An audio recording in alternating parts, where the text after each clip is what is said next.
Neef's stern gaze always followed him, and the silent praise of the aging musicians made him feel as if he were helping to shape a universe of resonant music.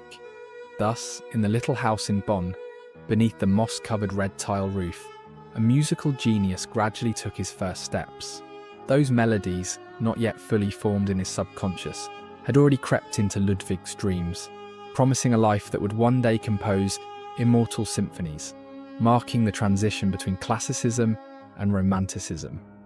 Ludwig awoke one early autumn morning in 1778, when the cold dew still clung to the hydrangea bushes outside the window.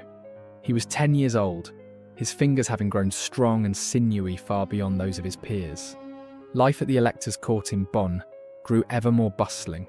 The orchestra rehearsal began at 6 each morning, followed by harmony theory lessons, and by afternoon the city officials and church representatives would gather to hear the boy prodigy perform. Musician Neefe remained ever devoted to guiding him, encouraging Ludwig to tackle fugues, concertos, and even the triumphant, stately overtures written for chamber orchestra.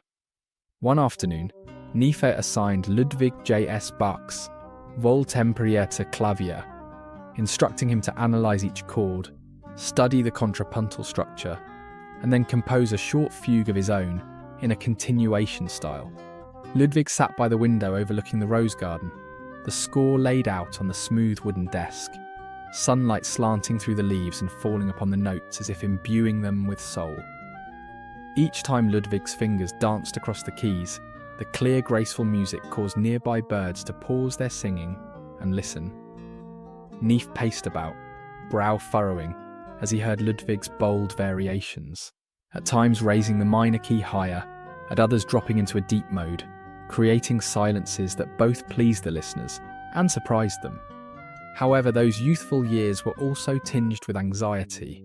The first sorrow arrived when Maria Magdalena, Ludwig's mother, fell ill shortly after giving birth to his younger brother Franz. Tuberculosis gradually drained her strength, leaving a lingering pain in the family's hearts.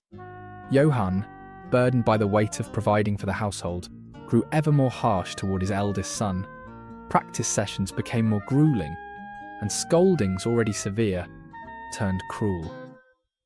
In his anguish, Ludwig often sought out the ancient oak in the palace park, whispering to the drifting leaves and letting the wind carry away his sighs. His mother's death came when Ludwig was barely 18 months older than his brother.